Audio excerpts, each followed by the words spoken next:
Hello, and welcome to Chapter 7. This week we examine the biggest barrier to our recovery, and that is the illusion of control. We look at how when we try to control what we cannot control, it controls us. We're going to look at patterns of thinking, the roadmap in our mind that takes us to places we don't want to go, and how to use God's Word to interrupt those patterns of thinking that cause us pain and suffering. This is a really sweet unit. I think you'll really enjoy it.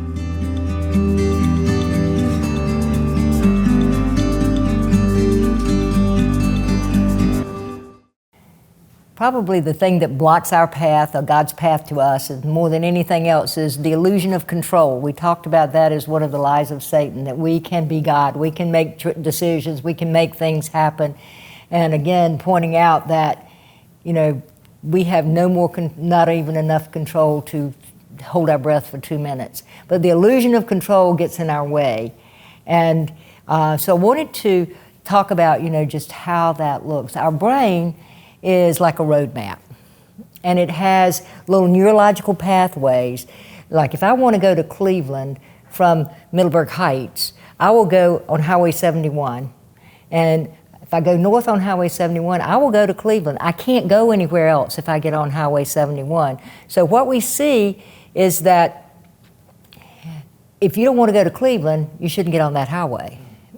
And so looking at how we manage our brain, how we build new pathways. When I was coming along, we thought that the brain was kind of finished at about age 5. You are who you are, like Papa. I am who I am, and that's all that I am, and that you were never going to change. What we know now is that the brain is constantly reformatting itself. Neuroplasticity is very real. The brain is alive and active in terms of constantly processing new information, open new pathways. That is, we're proving the Bible, which is really a neat thing. I mean, we're proving that we can be transformed by the renewing of our mind. We're proving that by taking every thought captive, we can keep away from highways we don't want to be on. And so a lot of what we're learning is really amazing and special and gives hope where we used to have no hope. And so when you look at that, it is very promising. But giving up control of our way of thinking is one of the hardest things to do. Giving up control of what we want is really, really difficult. One of the things that you often see is that we will just die in our own opinion, And I wanted to do a couple of exercises that really demonstrate what happens when we try to control and how to really intervene. So we'll start with an exercise about what happens when we try to control what we cannot control. So I was going to ask Naija and Christian if you would come up, and we will look at how that works.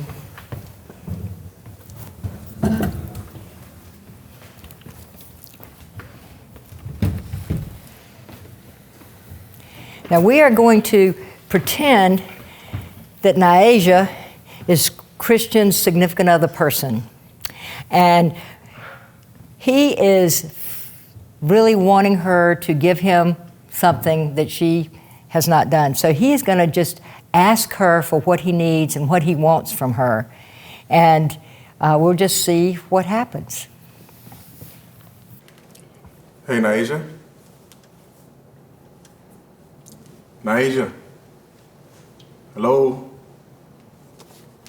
Naija, I need to talk to you. Can you put your phone away, please? Naija, I'm here. Hello? Can you see me? Naija, I need you to look at me. Naija, why do you not pay attention to me? Can you please put your phone down? We're here for you. Be patient. We love you. Why are you always on your phone? We're here for you. Can you put your phone down for 1 second? We love you. We love you. We're here for you. We'll listen. We'll be glad to listen to We you. care about you. How is that phone not dead yet? Don't worry about it. It's okay. Be patient. Got your back no We're matter here what, for you. buddy. Can you please put it down? Okay. How does that leave you feeling? Ignored, Ignored, alone, alone, insignificant. insignificant. Now, we don't know whether this person is unwilling or unable to give him what he wants. All we know is she's not doing it. And as long as he's doing this, he's trying to control what he cannot control. And increasingly, he becomes preoccupied with it, and he starts trying to control what he cannot control, and it controls him. When we try to control what we cannot control, it ultimately controls us. And so he's getting tunnel vision into trying to make her who he wants her to be, and he's missing, stand up just a second, I want to see you to see what you're missing. Community. So he's missing community.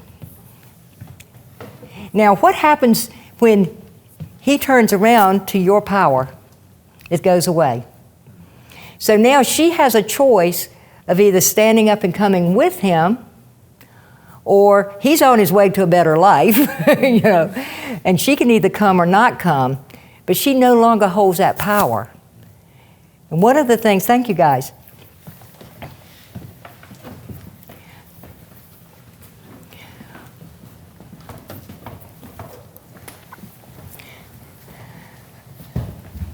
One of the things that we are often afraid of is doing that turnaround. Because you're the only one in the relationship at that point. Christian was the only one left in that relationship. And we're afraid of doing that turnaround because if we do the turnaround, we're afraid the relationship will go away. And it might. But one of the things I've learned in all these years is that we can trust love. You were made by love, created by love, for love. It is the most powerful thing in the entire universe. So if love is really there and it's just covered up with something because somebody's being stubborn or somebody forgot or somebody's taking somebody for granted or somebody just assumes you're going to stay around and be ignored or be insignificant, then what happens when they go away is all of a sudden it's like, wait a minute, where are you going? You know, I didn't think you'd really go. You know, and you're not necessarily leaving or separating. What you're doing is living your life in community. You're building a different world. And you're saying, I am not going to beg you. It's interesting to watch Jesus' life. There's not one incident of Jesus running after somebody, begging somebody, pleading with somebody, please, please come with me. He says, if you want to. It's an invitation. You know, our life is an invitation. It is not a command.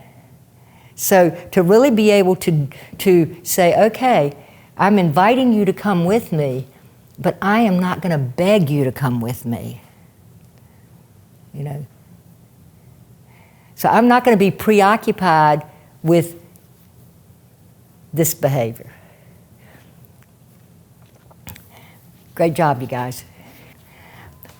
A second thing to think about with control is how do we stop the thought patterns? Most of us have in the back of our head this sort of committee of people that's like in, you know, Peter talks about the lion is lurking, waiting for us to make a mistake, waiting for us to goof up, so that all these negative voices about ourselves can come into play and tell us how bad we are.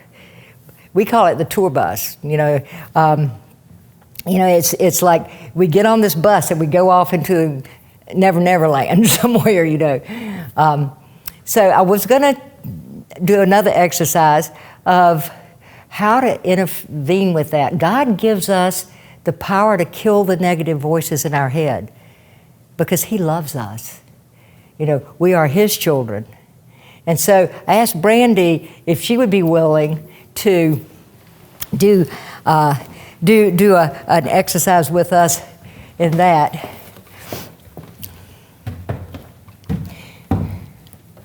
So what we're going to do, Brandy, is take one of those roads. This is going to be your Highway 71, and we're going to break it down into miles and see what happens when somebody says something to you that triggers the voices, the negative voices in your head, and how we can then stop that. So you're going to close your eyes, and what would somebody say to you that might trigger those voices? You made a mistake. You made a mistake. Okay, so Chris, would you come up and you are going to be the voice that tells her she made a mistake. I mean, and by the way, we need Academy Award performances in here. So say it like you mean it, remember your line. So you're going to keep your eyes closed, and then what I want you to do, he's going to say that line, and then you're going to just say the next thing that pops into your head. And then I'm going to bring Joy up, and she's going to say that line.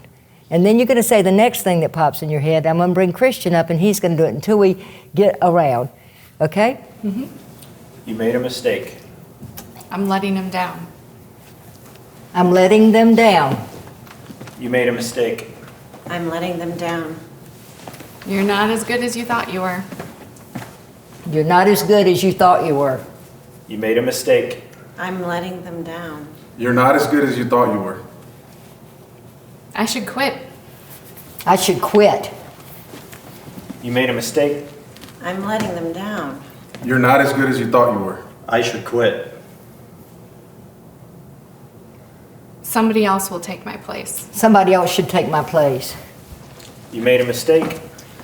I'm letting them down. You're not as good as you think you are. I should quit.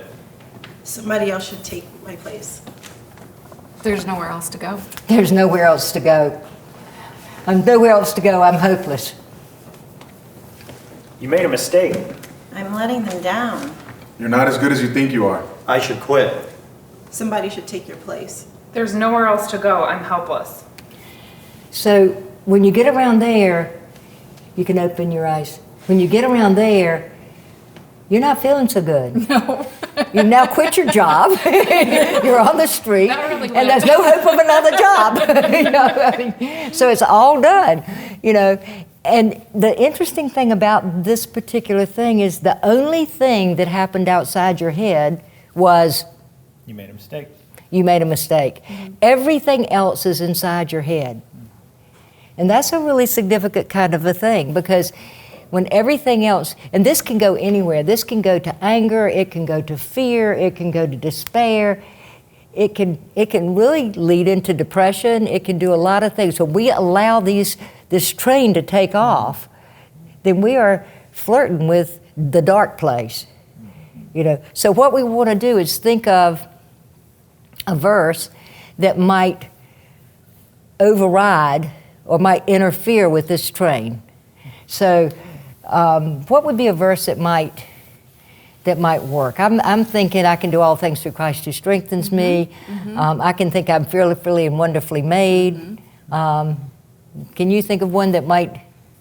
I've called you by name. I have called you by name. Mm-hmm. Okay. You're chosen. Mm-hmm. You're chosen. I've called you by name. So Tom, you come up and then we're going to let you be God. And I know this is going to go to your head sooner or later, but we're going to fire you in just a second. But you're going to be at the end of the line. And so I just want to show you how important it is to have verses that affirm you already there to come out in a second. So close your eyes, and then we're going to go around, and then Tom's going to say, he's going to be God. I have chosen you. You were called by my name. You were called by my name. So you're going to do that. So You made a mistake. I'm letting them down. You're not as good as you think you are. I should quit. Someone else should take your place. There's nowhere else to go. I'm helpless. I have chosen you. You are called by my name. see, by that time you've already beat yourself up. So what we're going to do is we're going to take Tom and we're going to move him over here. And what I want you to do is when the next thing doesn't make any sense, it doesn't fit in that line, then just raise your hand. You've made a mistake. I have chosen you. I have called you by my name. I'm letting them down. I have chosen you. I have called you by my name. You're not as good as you think you are. I have chosen you. I have called you by my name.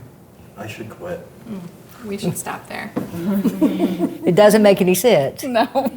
So you cut off half the chain. And the more we practice, the shorter the chain becomes, you know.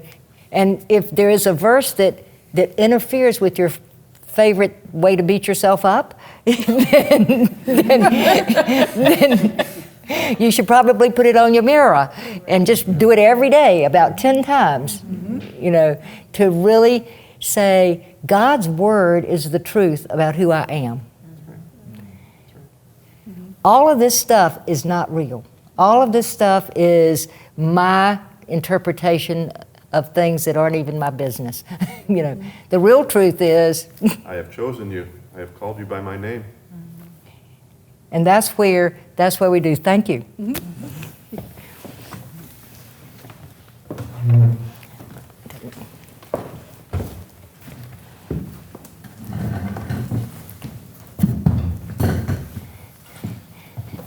So one thing to always remember is that your brain is your brain. It is an organ, like a heart, a liver. You know, it is not who runs the show. Your brain is plastic, it constantly reformats. So the more you put God's word in it, the more you know that I am God's beloved child. The less of that train you're going to experience. And even when life hurts and life goes a way we think it shouldn't, we're going to experience God's peace that passes all understanding.